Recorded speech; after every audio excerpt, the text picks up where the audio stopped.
Hello, everybody. Welcome. I'm the Strategy Professor, and I'm just letting you guys know that tonight we're going to try out a Twitch stream for Viewers Night. So you can find me. I meant to link that in the Google Doc here. Let's see. I'll type it up real quick. Just the Strategy Professor at Twitch. I'll have a link in the description as well. I guess I could just pull it in from right here. Twitch TV, Strategy Professor, boom. So I'll have it there, and then I'll put a link in the description as well. I have had this account for like 3 years. I just never have streamed on this platform. And I just wanted to go over just for a couple of minutes here why I'm going to try out Twitch, why I might be switching to Twitch just for the live streams. I'll still have replays of the streams up on YouTube.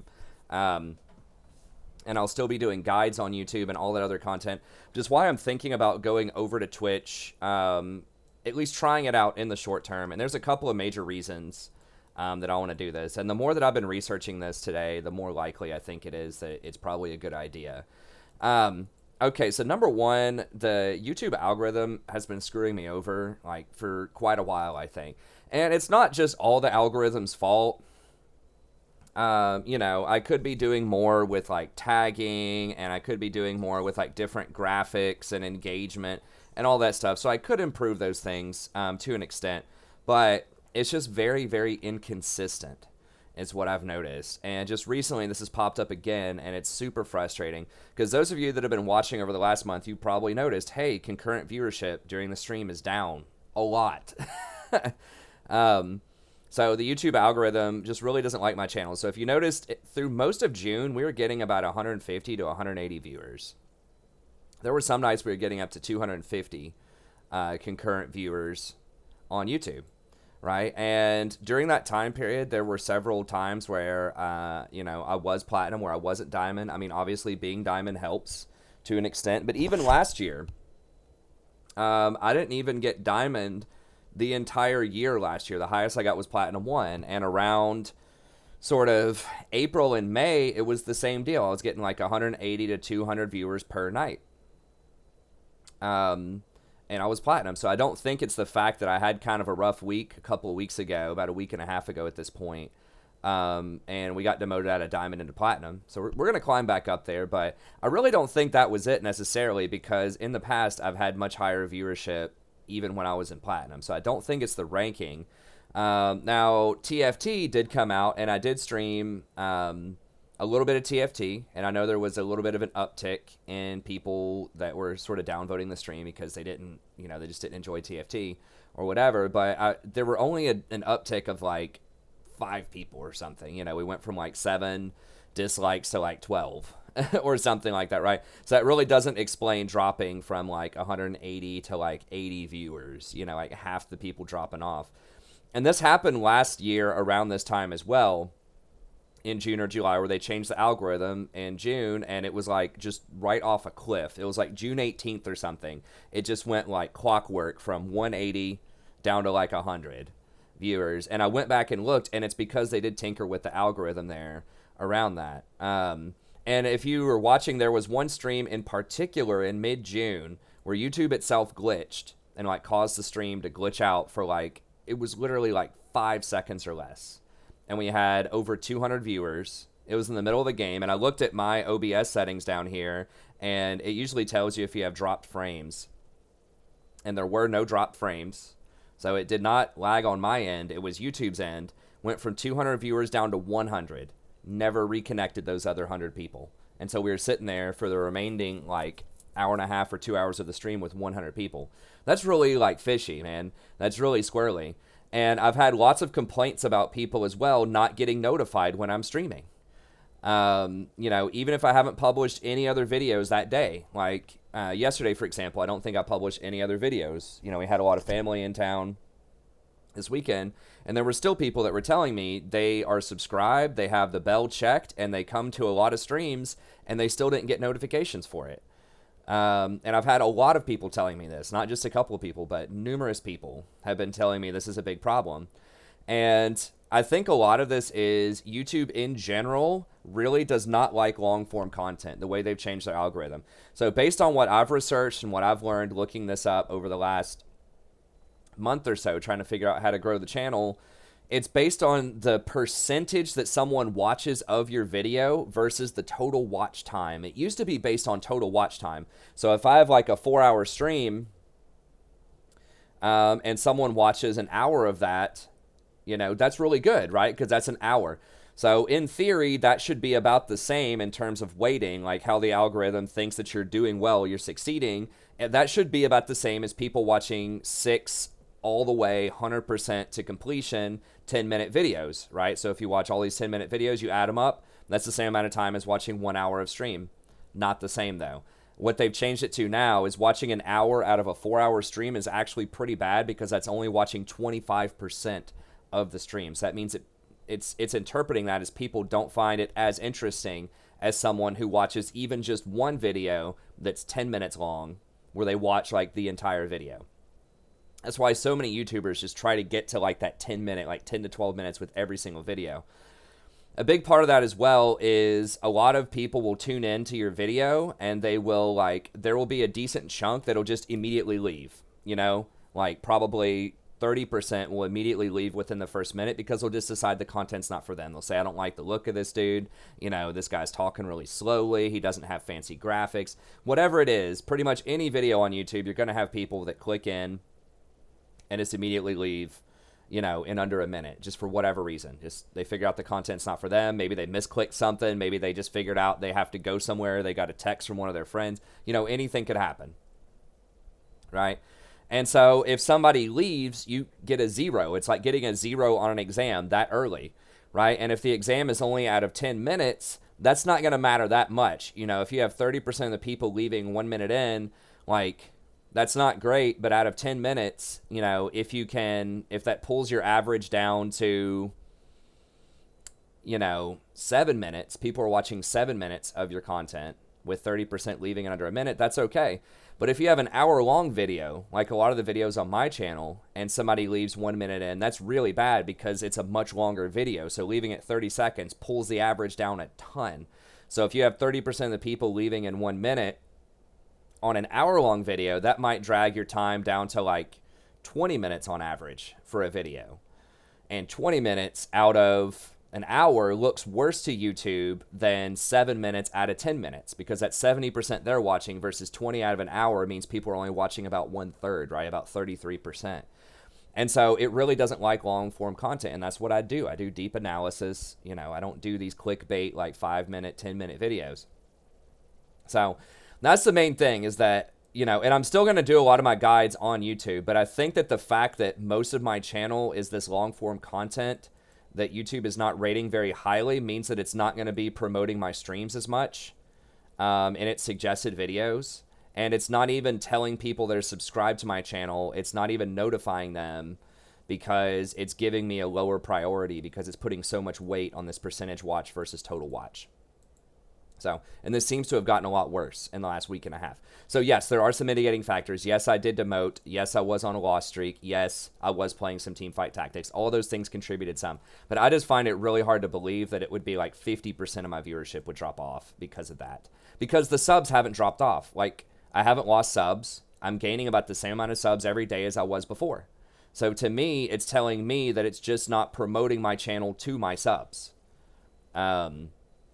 Because it's not like I'm losing 200 subs a day. It's the sub count stayed exactly the same during this time period. So the sub growth stayed exactly the same. So anyway, so that's one big thing for me right there. Another thing, speaking about the positives of Twitch here, is Twitch just offers far better monetization. I mean, YouTube has their chat or whatever that they give you, the super chat, but it's pretty terrible. They take 30% for someone to super chat, so it's a pretty janky donation system. Yes, they did just add a member system where you can click on it, but it's not as cool. There aren't as many emotes. I don't think you get to skip commercials if you're a member. It's nice. It's good, and I do appreciate all of our subs, but I think that Twitch just does a far better job with the subs. And the big thing is Twitch Prime. There are so many people out there that have Twitch Prime that have, contacted me in comments, emails, all this stuff saying, I wish I could support you with my Twitch Prime, but you're not on Twitch. And because Twitch Prime is included with, the Twitch Prime sub is included with Twitch. Or with Amazon, rather. And Amazon Prime is a really good deal. My wife and I have had that for a long time now. I got it as a student probably back in like 2013 or something when they first started offering it. And it's fantastic. You get free shipping. My wife gets all kinds of stuff from Amazon. Now they have Amazon Video, which was kind of a joke a couple of years ago, but they're getting some decent stuff. Like my daughter's been watching some old seasons of Daniel Tiger in there. They have some pretty decent things in there that's included with it. And there's all kinds of other little perks with it. And so Twitch Prime is really nice. A lot of people are figuring out it's a pretty good like package deal overall. And you get a free sub with that. So they could support me with that. Also, Twitch Bits, I think because you can give them out a little bit at a time and do these cheers just to kind of give like a shout out and just sort of represent that you're enjoying the content and stuff like that. I think that's a pretty cool system too with the Twitch Bits. So, both of those are pretty good monetization options. And the more that I'm looking into it, I feel like it potentially can offer a better viewing experience for people. For several reasons. Number one, no delay in chat. I know this is one thing that can be kind of weird or annoying about YouTube. YouTube used to have a 30-second delay in chat. I think they've lowered it to like 10 or 15 seconds, but Twitch has no delay in chat, so it's a lot easier to have a conversation. There are a ton of really fun extensions that you can get as well, which are like people just design all of these like botted things that you can put into your just put onto your channel that add a lot more interactivity. And I just have barely scratched the surface. I just started researching today a couple of these things, and they're pretty cool. Like looking at this one girl here, Brooke AB. So she plays Twitch or whatever, but she has some cool graphic designs. I mean, look at how cool this looks compared. I mean, obviously I wouldn't have stuff like as pink and flowery and stuff on the channel, but this is really cool, like compared to like a YouTube stream, where it's like, I don't even know if I have here's like a YouTube stream. What you see, it's like, okay, you got the chat over here, we've got like, you can click down and see like some text. If I fill that in the description, it's taking the chat forever to load, and then it just says League of Legends, and that's it. So there's just not a lot of stuff to click on, not a lot of information there, to help you out like while you're watching the stream. And so I think being able to add in some of these things are cool, especially something like this leaderboard that I've been looking into, because then it lets people know like who's donating a lot, who's cheering a lot, who's even chatting a lot. Like, and I could come up with some kind of reward system for people that are chatting, that are here all the time. There's just all kinds of like really fun ways that I could, add into this to try to engage and help people have some fun stuff. You can see like locations where the chat is. You can see like a sub counter here, cheers, chat stats, and there's a lot of things like this you can add. And it just pops up, and it's just a lot more visual. So mine's kind of bare bones right now, but I've even added in a couple of things like some links to my YouTube stuff, and then just a really quick bio and a stream schedule. So people ask about this a lot. So I think that's really cool. And there are some overlays too. So like one thing on the stream that I saw is there's like an op.gg one that you can get where you can click on it and it'll tell you the runes that I'm using in the chat. And it'll tell you the runes everybody's using if you click on them. You can see the person's rank, the people that I'm up against, what their win percentages are with different champions and stuff like that. So you can just click on it and get that same information that I look at before stream. But if you're joining late, or you went to the bathroom, or you just can't remember what the beginning of the stream looked like, and you just want to see, wow, Professor's getting destroyed by this guy, what is this dude's rank? You can just click on it and see. Or wow, that dude's doing a really interesting build. Which runes did he run? You can go see, either me or other people in the game. So that's just like super cool. There's a lot of stuff like that. And YouTube, there's no way you can do anything like that. So I think there's a lot of stuff with those extensions that could be a lot of fun, that could be really interesting. Obviously, I don't know a ton about it. I could also do music sometimes, maybe some just like chill relaxation music. I know that a lot of times, I've said that I don't like music on stream. We'll see how it goes though, but that would be an option. I've tried to see if there's like a jukebox or something where people could donate and then I could play like a certain song or a certain type of music with restrictions. Obviously, we try to keep it, PG-13, but we could do that, or we could even do like the karaoke stuff that people have liked to do in the past sometimes, and the Twitch stream itself would not get demonetized, so that's pretty cool. Parts of it might get muted on the replay, I think. I don't know. We'd have to see. The replay that I upload to YouTube, though, YouTube doesn't mute it. It would just demonetize it on YouTube, but if it's already been monetized on Twitch, it just gives more options. Okay, we can figure it out, but it's more options, maybe music sometimes. Better emotes and expression. This is obvious. Twitch has a ton of different emotes. They just look a lot better on Twitch. So I could try to go design some emotes, you know, on Twitch to add into here. So that could be pretty fun. The graphics and layout are better. I believe if you're a Twitch sub, then there's no commercials, which is pretty cool. Not that I run a lot of commercials anyways, but, you know, that would be a thing. And then gifted subs. Now, this is pretty cool, too. People that like to donate to the channel, from what I understand, gifted subs, or you can donate a certain amount of subs, like maybe 20 subs, and it just gives it out to random people in the channel. So then other people could be subbed. Other people, I don't think you can gift it to specific people. I'm not 100%. You might be able to do it, but it would give it to random people. So if random people just get to try out a viewers night game, for example, or if they want to try out some of the other features for subs, if we add some of that in on the future, then they could try that out. And if they enjoy it, you know, if they get gifted a 1 month sub and they start going to some viewers nights, they're like, hey, this is really fun. They get to kind of try it before they buy it, right? Then they can resub if they want with their Amazon Prime or something else. So I think it's a really cool way to get people like who may not otherwise be able to afford the sub experience, people that want to donate to the channel, you know, want to give people some of that sub experience. That could be really fun, I think. So I like the idea of the gifted subs. It's really cool just to get more people involved in that community. And then one of the big things as well is, as a Twitch partner, they're doing all kinds of these like Twitch events. And I don't remember where I looked this up. I looked it up the other day, but like they're doing a Teamfight Tactics tournament for like $125,000 in a couple of days, I believe, for 64 Twitch people, Twitch partners. I'm pretty sure I can get to Twitch partner, I hope. At some point in the relatively near future. I think it was just minimum like 70 concurrent viewers over a certain period of time. So there's a chance I could get invited to things like that. Now, am I going to win those things? Probably not. But it would be fun, like, right, to see me play against some of these other like big name streamers, get a little exposure for the channel, like just get the rush of playing against, you know, some of these other big name people. So I think that would be really fun. YouTube doesn't do any events like that. So eventually I could work my way into getting into those types of events, I think. And that would be really cool, I think, for both viewers and for me as a content creator. So just to be clear, just to wrap this up, I only wanted it to be a few minutes. I am still going to post up tons of content on YouTube. Okay, so that's still one of the main destinations. I'm still going to do tier lists every patch, champion guides. You can still donate for guides if you want. I'm still doing all the Warhammer stuff. Nothing about that's changed. The only thing that's changed is I'm going to temporarily try Twitch. Now, before I get to affiliate rank, which will probably happen pretty quick, but before I do that, I'm going to maybe try to stream on both Twitch and YouTube through a program Restream. I didn't figure out how to do that tonight, so not going to do it tonight, but maybe tomorrow we can figure that out. But we're just doing it with the live stream because I think it's going to give a better experience for many of the people, and it's going to be better for me as a content creator. But what I'm going to try to do also is record everything on OBS, just like I'm recording this, while I'm streaming, and then I'll post up that recording on YouTube. So you'll still get access to the full stream on YouTube after the stream is completed. And that way, you know, if for some reason you can't watch it on Twitch or you just hate Twitch or whatever, you can still watch it on YouTube, no problem.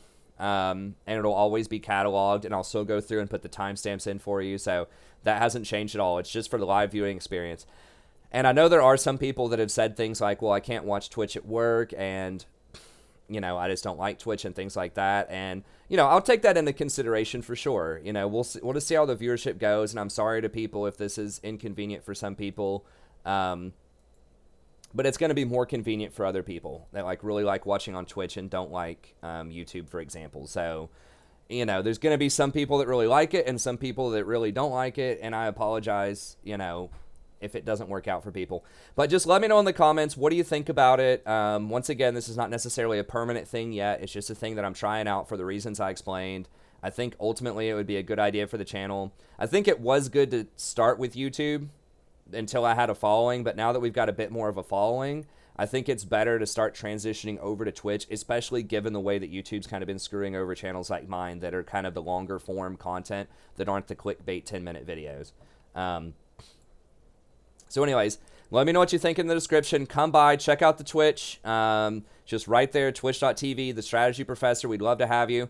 I don't think subs are enabled yet. I think I have to be an affiliate first. I'm not sure. I'll have to look that up. But if you at least want to drop me a follow and come in and say hey, then we'd love to have you. And if you can't make it to the Twitch, then be sure to watch the replay as usual. Let me know what you think in the comments.